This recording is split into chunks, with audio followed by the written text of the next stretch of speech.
আওয়ামী লীগ ও তার নেতাদের বিচার কার্য সম্পন্ন না হওয়া পর্যন্ত দলটির যাবতীয় কার্যক্রম নিষিদ্ধ করায় অন্তর্বর্তীকালীন সরকারের সিদ্ধান্তকে সাধুবাদ জানিয়েছে বিএনপি সহ বিভিন্ন রাজনৈতিক দল।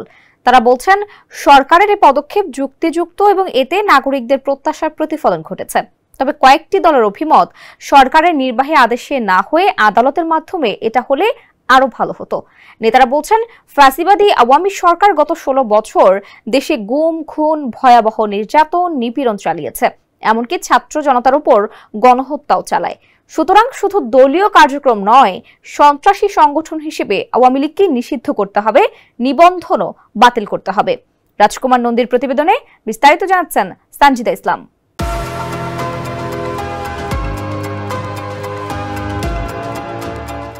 আওয়ামী লীগের সাংগঠনিক কার্যক্রম বন্ধ রাখার সরকারি সিদ্ধান্তে বিএনপি আনন্দিত বলে জানিয়েছেন দলটির মহাসচিব মির্জা ফখরুল ইসলাম আলমগীর। তিনি বলেন, প্রাসঙ্গিক আইন সংশোধন করে ফ্যাসিবাদী দলের বিচার করার সিদ্ধান্তকে সঠিক মনে করেন তারা।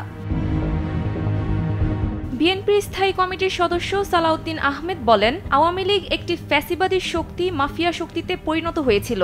দলটির দীর্ঘদিন ফ্যাসিবাদ ও মাফিয়াতন্ত্রের চর্চা করেছে বাংলাদেশের মানুষের ওপর এবং তারা অত্যাচার, নিপীড়ন, নির্যাতন, গণহত্যার মধ্য দিয়ে তাদের পরিসমাপ্তি ঘটিয়েছে, নিজেদের রাজনীতির মৃত্যু ঘটিয়েছে। এমন অবস্থায় সন্ত্রাস দমন আইনে সংশোধন এনে বিচারিক প্রক্রিয়া শেষ না হওয়া পর্যন্ত আওয়ামী লীগের রাজনীতির নিষিদ্ধের ঘোষণাকে স্বাগত জানিয়েছেন তিনি।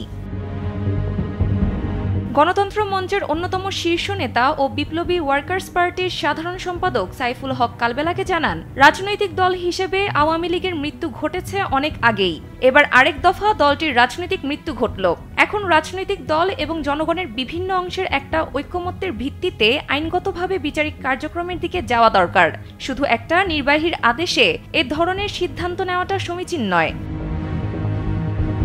জাতীয়তাবাদী সমমনা জোটের সমন্বয়ক ও এনপিপির চেয়ারম্যান ডক্টর ফরিদুজ্জামান ফরহাদ কালবেলাকে জানান, সন্ত্রাসী সংগঠন হিসেবে আওয়ামী লীগকে নিষিদ্ধ করা উচিত ছিল। অন্তর্বর্তী সরকার সেটা না করে দলটির কার্যক্রম নিষিদ্ধ করেছে। তারপরও সরকারের এই সিদ্ধান্তে আনন্দিত তারা।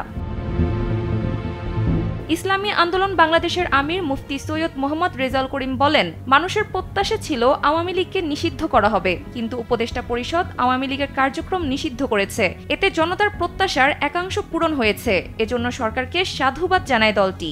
জাতীয় গণতান্ত্রিক পার্টির সহ সভাপতি ও দলীয় মুখপাত্র রাশেদ প্রধান কালবেলাকে বলেন, দলীয় কার্যক্রম নয়, সন্ত্রাসী সংগঠন হিসেবে আওয়ামী লীগকে নিষিদ্ধ করতে হবে, নিবন্ধন বাতিল করতে হবে।